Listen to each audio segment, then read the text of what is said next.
At dahil nga puro seafoods na lang lagi tayo, try din naman natin maggulay. At nagluto nga pala ko nitong niyog-niyugan kung tawagin din sa amin. Tapos nilahukan ko na nga rin pala siya ng talbos ng balinghoy. Tapos nakakita nga rin pala ko ng talimaras malapit din sa akin pinaglulutuan ay di hinuli ko na.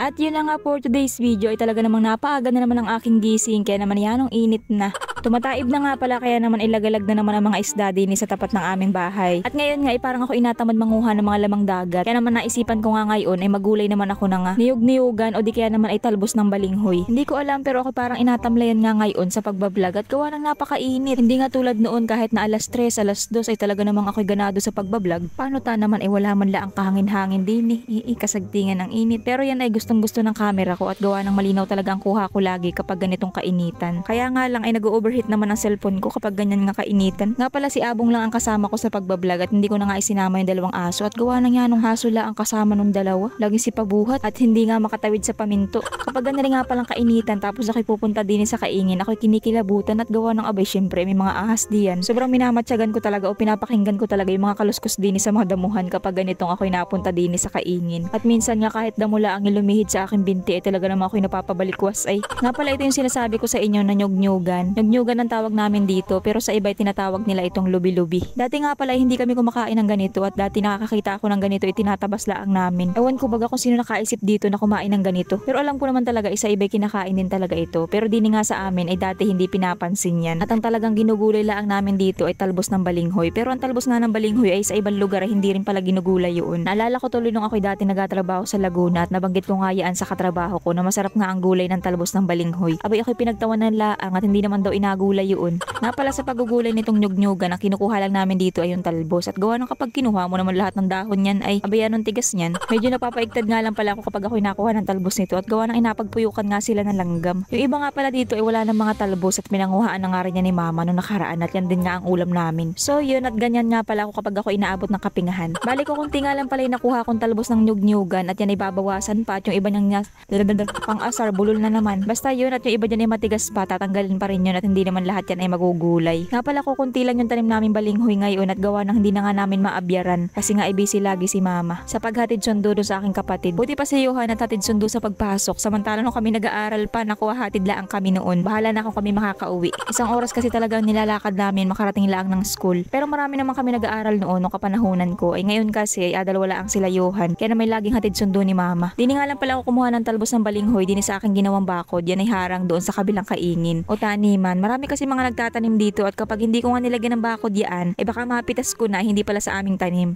Dini nga lang pala sa bakod ako kumuha ng talbos at ayaw nga ni mamang pabawasan yung mga tanim namin balinghoy. At kapag kinuhaan doon ng talbos yun, hindi daw magalaman. Tapos pinuntahan ko nga pala dito yung puno ng kinyam at bala ko nga sanang manguha ng bunga. Kaso nga lang wala na palang bunga, lipas na yung bunga niya. Masarap nga pala ang bunga nito kapag kakalugin mo siya sa asukal. Parang duhat din, kinakalog din siya kaya lang ay sa asin at hindi sa asukal. At saka maliliit ang bunga nito. Nung mga bata pa nga kami, lagi kami nangunguha niyan. Wala lang, share ko lang. At nung pauwi na nga pala ako, may nadaanan ako din sa may paminto na napakaraming tilapia, nagkukumpulan sila dito. Ito nga yung sinasabi ko nung nakaraan na gusto kong panain. Nung gumawa ako ng maliit na pana tapos nangilaw nga kami ni Johan dito at namana kami dito. Kaso nga lang wala noon, pero ngayon nga ang dami na naman nila. Maganda nga pala sanang lambatin yan o di kaya naman ay panain. Kaso wala naman ako lambat at kung papanain naman ay mas maganda sana ay kung gabi kasi nga mailap yan. Hindi nga pala yan nasibad sa biwas at gawa ng mga mulog nga yaan. Kahit pa siguro painan mo pa yan ng Ay iya, pati ba naman tayo ay nadamay? Di inunahan ko na kasi kayo kasi alam ko yung pagkakahulma ng utak nyo. Ganyan din hinulma yung utak ko.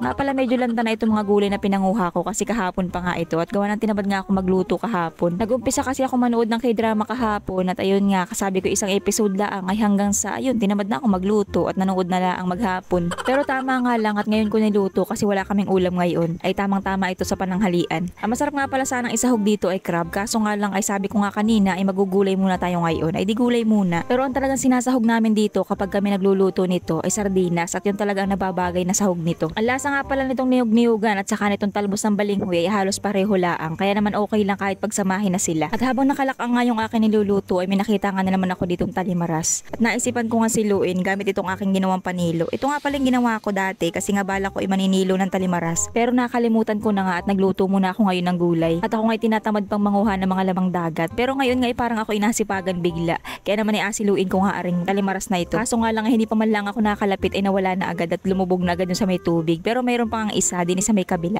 At pagkahata ko nga ayun, huli agad. Madali nga lang pala silang hulihin kapag ganitong asiluin mo sila. At saka nakakaaliw din talaga manilo ng ganitong talimaras. So yun na nga, mabalik tayo din sa aking niluluto. Ginayat-gayat ko nga pala ulit siya at gawa na hindi ko nga ginayat-gayat kanina. Yung talbos ng balinghoy bago ko ilaga. Dati na nga rin pala ako nakapagluto nito at na-vlog ko na rin. At nilahukan ko nga pala yun ng talimaras at saka nung katang. Kaso nga lang mga payat kasi nga hindi pa sila napapanahon noon. At ngayon nga ay napapanahon na ang mga crab. At talaga namang ang tataba nga nila ngayon. So yun na nga guys, kain po tayo. At syempre nakakatuwa kasi ito nahuli kong talimaras ay napakataba nga niya. Ayan o, may piga. Ang ganda manguha sana ngayon ng bukon. Talaga namang ang sarap nun. Yun ang paborito ko talaga sa mga crab. Kahit ang tigas nga lang ng katawan niya. Pero masarap talaga yung taba niya. Malinamnam. Ito nga palang gulay na ito talagang paborito ko din sa probinsya. At kakaiba nga talaga ang lasa niya kumpara sa ibang mga gulay. Hindi siya nakakaumay at saka masarap siya kahit papakin mo laang. At isa nga rin talaga sa masarap na isahog dito sa gulay na ito ay tinapa. So yun lang, bye bye.